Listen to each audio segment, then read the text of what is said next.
Welcome to the Battle Academy podcast. My name is Monica. You may know me in-game as Anthissa. And this is episode 5. This is kind of a little bit of a landmark for me because most of my other attempts at starting a podcast didn't even get past 1. So this is pretty significant. I am now 1 month into doing this show. Thank you guys so much. It means a lot to me that you're listening and enjoying this. And I really appreciate it. So today's episode, we are going to talk about the metagame. The metagame is pretty much what controls what kind of Pokemon you need to pick depending on the battle scenario you're going into. If it's PvP, if it's Silph, if it's battles against rocket leaders or gym battles or raids, there is a specific meta for each situation.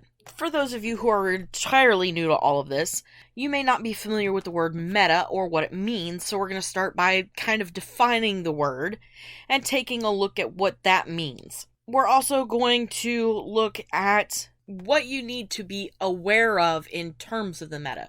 The meta is not completely solid. It is a fluid kind of thing, so that's one thing we're going to be looking at, and how it affects your gameplay even if you're not doing PvP at the current moment. Yes, the metagame affects how you play the rest of the game if you are serious about PvP. Then we're going to finish it up after the break with a little bit of speculation on how you can kind of build your own meta based on the meta that actually exists. We're also going to talk about a new and interesting resource that recently came out by Go Stadium. They have this new thing called Meta Cores. That's going to be really interesting, I think. So it's a bit of a bigger show than I'm used to, so this will be fun. So again, thanks for joining me, and I hope you enjoy it. First off, what is meta? Generally speaking, gameplay-wise, meta is pretty much core mechanics of strategy for a game. You know, what's your best loadout going to be? For PokemonGO, it is defined pretty much as the most useful or best Pokemon for the job. What is going to give you the best success depending on which battling scenario you're going into. The meta is going to be different depending on what you're doing. Are you raiding? Are you gym battling? Is it rocket leaders and rocket grunts? Or are you doing Silph Arena or Go Battle League for PvP? Silph pretty much has theirs under control, the way they do their cups, the limiting of Pokemon, which types are useful, which are banned. Are you allowed shadows and legendaries or are you not? So that's kind of like its own different beast. We're going to focus mainly on PvP meta for Go Battle League. The one thing to keep in mind is that meta is not a 100% fixed thing. It is fluid. It depends on all different kinds of things that are going on, and the best example of this is the recent shakeup with the different moves that you can have on your Pokemon. Focus Blast got a bit of a nerf and a rework, so to speak, and it made it easier to work against Registeel if you go up against it in battle. So it's a little easier to counter, and that's part of the meta and how it changes and flexes as things happen. New Pokemon are released or the game undergoes some kind of update where the moves are rebalanced or new moves are added. All of it is moving and changing and growing. So you always need to be aware of that when you're trying to build a team for PvP. Another thing you really need to be mindful when concerned of meta is to keep it in mind when you're going through your Pokemon storage, when you're deciding where you want to spend your candies, your rare candies, and your Stardust, especially with your TMs. When you go to build a Pokemon, you definitely need to be aware of IVs and metas. I mention the TMs because the article that I'm going off of for all of this is another PokemonGO Hub article. Yes, I am still going off of the beginner's guide to PvP as I do these first few episodes. They mention that the key to meta and building within it is the moveset. Moveset is going to be the key. I mentioned that in my first couple of episodes when I was talking about that. It's why I made it my third episode going, because to me, it always felt like one of the key components right after the type effectiveness chart. So keep in mind, the move set is what's going to help the most, because if you have a move set that moves quickly and builds quickly, it is going to give you a good Pokemon for the meta. And you could use the TMs to kind of give your Pokemon a bit of a boost in all of this by taking advantage of what is known as stab. I've heard this term thrown around a lot, and if you're new to all this, you have too, and you may have been wondering, like I did, what exactly is stab? Stab is same type attack bonus. Basically, this is the little boost we talked about when we talked about movesets in episode 3. Matching your attack type to your Pokemon type will give you a little bit of a boost in the amount of damage that you do. This could mean the difference in how fast you're able to get your charge attack built up so you can fire it off, and hopefully get it fired off before they fire off theirs. Just a little bit of a definition there for you on that. It is worth taking advantage of. The example that's given in one of the articles about movesets is a gym battle against Blissey using a Machamp. And for that, you want to make sure you have fighting type moves on the Machamp so you get the stab bonus, because Blissey has a weakness to fighting. So if you make it where the attack matches the Pokemon type, you're going to get a little bit better of an edge against that Blissey in the gym. All of this, of course, is highly important to actually building your team. This is why I kind of wanted to get into the meta this way. What you need to keep in mind as you build your team is that you have Pokemon that are able to beat the meta. If you're just starting out, yes, it helps to have one or two good, highly meta Pokemon on your team, but I think a good rule of thumb is to make sure you have at least a couple that may be a little off meta built up that you can kind of use as fill-ins, and that they are going to be able to handle when you do run into other meta Pokemon. In my opinion, having a diverse spread of Pokemon built up for, say, Great League would give you a little bit of a better advantage across a couple of different reasons. One, you want to be able to beat whoever you come up against. So having something that's a little bit different from the meta but can counter it is going to give you a little bit of an advantage there. The flip side of this is that you need to know what your weaknesses are so that somebody else isn't taking advantage of them when you come up. If your team is all strictly meta Pokemon, a lot of the stronger players already know how to counter those, and they may have a team built specifically to take that team out. So having diversity in the way you build your team, again, that's going to be the number one thing I preach, so to speak. It's going to make it a little bit harder for them to be able to counter you. Plus, if you're aware of what your weaknesses are, you can build your team kind of around that a little bit to best cover those. And if you use your switching the right way, it could put you in a really good advantage situation. Now, you may be sitting there scratching your head and going, okay, I get the majority of this, but she's talking about diversity. What exactly does she mean by that? What I mean by this is to pick and build your Pokemon for whatever you're doing, either Go Battle League or Silph Cup or whatever, and make sure that when you pick them and put them together, you are covering your weaknesses. As tempting as it may be to go into Go Battle League with multiple Pokemon of the same type, say a couple of grasses, it's not a wise idea to do that, because you're very likely to end up coming against a team that may have only one weakness to grass and two other Pokemon on the back end that you didn't see who are easily obliterating grass, either, say, fire or bug, perhaps, that could very easily, without breaking a sweat, obliterate both of your grass Pokemon without hesitation. So, making sure you have a way to counter those that may counter you is a very, very good idea. This is why the type effectiveness chart is so important. Use that to build, say, a handful of Pokemon for Go Battle League, and you'll be able to easily pick between Pokemon based on what you're seeing mostly in the matchmaking. Me, personally, I keep a wide range of Great League powered up Pokemon who have second moves and everything. However, right now, I'm currently running a Haunter, Skarmory, Alolan Ninetales, Alolan Raichu, Whiscash, Obstagoon, and a few others. I will trade in or out between other ones like Lucario or, say, Gardevoir or Clefable, just to kind of throw some variance and spice into it a little bit to see if I can use one of those to better counter one of my opponents. But it's always a good idea to have a wide range of selectability so you're not constantly running the same thing and matchmaking kind of has you pinned down where they're constantly giving people who can easily beat you. And yes, matchmaking is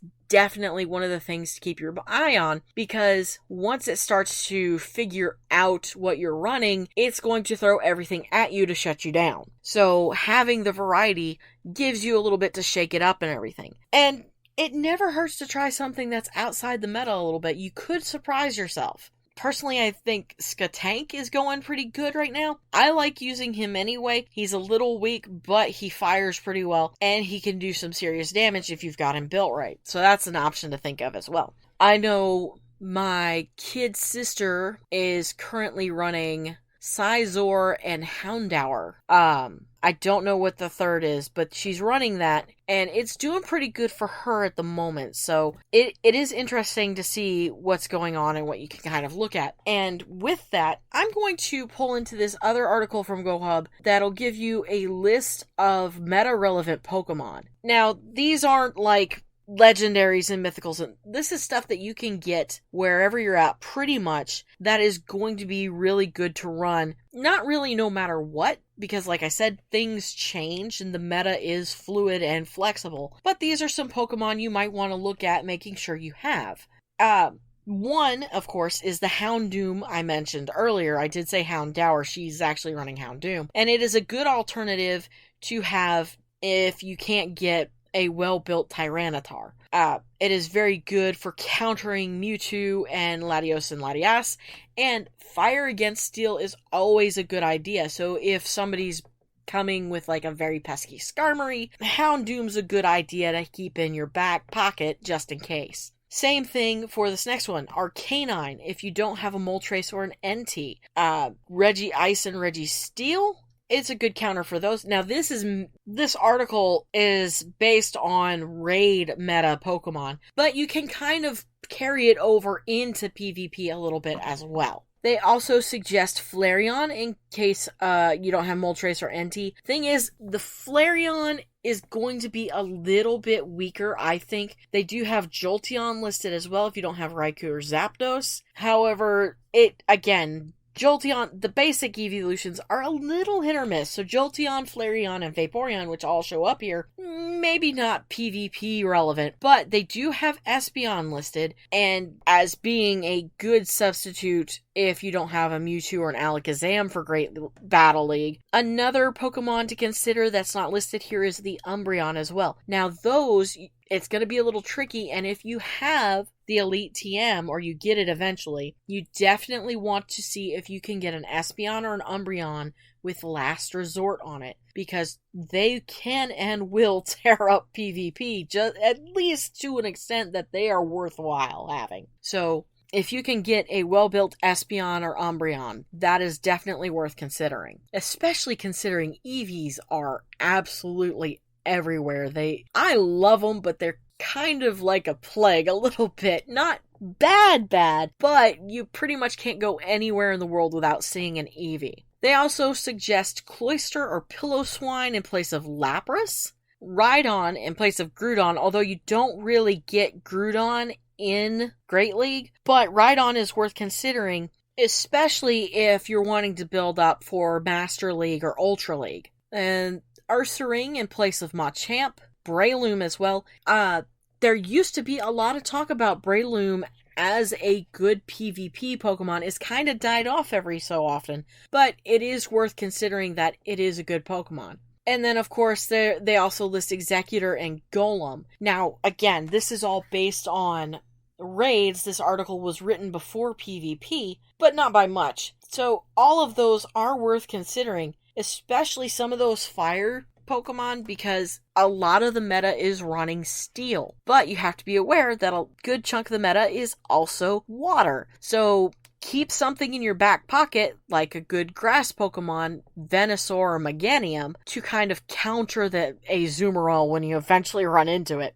Because, let's face it, Azumarill is a nightmare. Everybody's got a good Azu, if they can have one. I know I was supposed to discuss all of that after the break, but I kind of found myself on a roll, couldn't stop myself, but it is what it is. So I'm going to take a short little break, get me some water, and then after the break, we're going to discuss this new thing from Go Stadium about GBL Metacores. I think it's really interesting, and it may help you kind of think about how to build a team that could break the meta so you can have a little bit more success going forward. I'll be back in just a moment.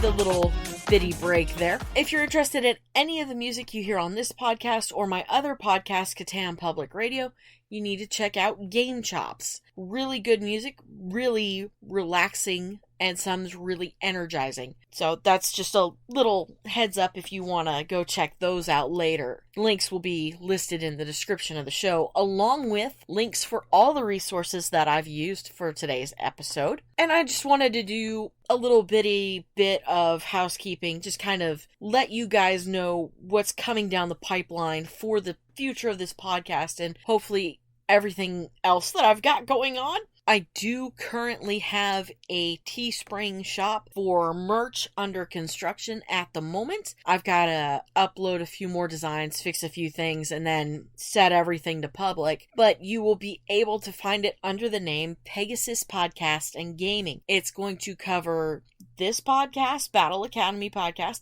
as well as Catan Public Radio and any other audio venture I decide to take on, as well as creating merch for when my streaming channel gets going. So it's going to be interesting. I have like a million ideas in my head, and narrowing down is kind of hard. I also eventually want to get a Discord server going, and as part of that, I am going to set up a Patreon, so that way I can kind of do some exclusive stuff for people who are interested in supporting the show that way. You can also, if you're interested, support the show through my Red Circle page, redcircle.com/Battle Academy Podcast. And there is like a donation/chip jar kind of thing there if you're interested in donating. All of that, of course, going to help fund me going to events to get new information and to make sure that I have up-to-date equipment to continue to bring you guys this kind of information that you're interested in, so on and so forth. It'll also kind of fund adventures that I want to go on, go places, go to different Pokemon events, meet you guys, and maybe exchange information through the Discord server. It would be cool if I got the Discord server up and running to kind of do like a monthly tournament. I think that would be fun. Start with one a month and then maybe build up to maybe 2 or 3 a month. I think that would be really cool to do with you guys. So that's just a little bit of what I hope to eventually accomplish with everything that's going on. It's really easy to kind of look into the future now. Well, easier now to look into the future now that I've been doing this for a month, and kind of hope to where I want to be in a few more months. So if you want to support the show in any way, I would genuinely appreciate it. It would mean a lot to me. And you can support just by leaving comments on YouTube, on the YouTube channel, through the episodes that I post there. I got a really cool one that just made my week when I saw it. They were listening to episode 2. They said they couldn't wait for episode 4, and it just made my day. And I would like to apologize for not having episode 4 up on YouTube just yet. Red Circle changed the way they do things. I now have to manage the downloads myself. That will be fixed. That will be corrected. And this episode will be on YouTube shortly after I get it posted live to Red Circle and Spotify, Apple Podcasts, so on and so forth. So, let's finish out this show by talking about this new resource from Go Stadium. And I'm talking about new. It came out probably close to the beginning of this week. Actually, it says a day ago, and today is late Wednesday, early Thursday as I'm reading this. So this came out a day ago, and it is called Go Battle League Metacores. And what they have decided to do is create this series of articles detailing what the core meta for Go Battle League is, and to create an infographic to kind of help you build around that core, either to use the core yourself or to counter the core to give you a better chance of winning, give you better odds, at least a little bit. And they've broken it down, and it's a really interesting infographic. In the center, you have the 3 Pokemon of the core. One of the cores they have is Galarian Stunfisk, Azumarill, and Tropius. Not everybody's going to have Tropius. It is region locked. Sorry, just letting you know. And around it are 6 different Pokemon, and there is a colored bar, 3 different colored bars around them, detailing how they would do against different members of this core. So, Ludicolo, for example, has 2 win bars that equal Galarian Stunfisk and Azumarill, but has a narrow loss bar indicating Tropius. Basically saying, in a ideal situation they set up, Ludicolo will win against Azumarill and Galarian Stunfisk, but will narrowly lose to Tropius. Now, they're using information from pvpoke.com and battle simulations that they've run to kind of get an idea of what the best Pokemon to counter the core that they're working with would be. I think this is going to help everybody and kind of change the game a little bit. This is a great resource. I will link it in the description, pardon me, so that you have a chance to look at this as well. And this is going to be like a weekly series thing that they've said. And they've got some extra information about what numbers they used and everything. And the article just basically breaks down the infographic to let you know what the Pokemon are, what the attacks on them are, or most likely are going to be, and the attacks that are good for countering. Basically, they discuss the core first, and then they go into the core breakers, which are the Pokemon listed around the edge in the infographic. And it basically discusses why these are core breakers. It's a really interesting article, and it shows you what moves are exclusive, what you'll need to use an elite TM to get, and how and why it comes out on top against these core Pokemon. So this is definitely worth going through and making sure you get a hold of it as well. Especially for those of you who are relatively new to Go Battle League, or even if you have been doing the Go Battle League grind, you're rank 5 and you can't break out and you feel like you're butting your head. Or if you get stuck in, say, level 7 limbo, which is where I've been the past couple of seasons. And it's just a really great resource to have. Another core they've got is Azumarill, Altaria, and Registeel, which is one you're probably going to see a lot of. And the core breakers are Lapras, Seaking, Azumarill, Whiscash, Alolan Raichu, and Zapdos. And of course, each one reacts differently to each member of the core. So definitely worth checking out. They also have another resource that came out recently.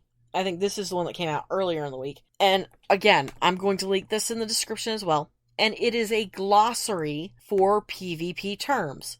Restricted or themed format, meta, off-meta, anti-meta. We can get into a deeper discussion on meta through this as well. IV, stat products, so on and so forth. It's a really lengthy list, actually. Kind of surprised by that. I didn't realize there were so many terms. And I may go into doing some of these per show, maybe just looking at one or two at a time to kind of talk about it. And really quick, let's see what they say about meta. Again, this is Go Stadium. The website is stadiumgaming.gg, and this is from their glossary of terms. Meta, the subset of Pokemon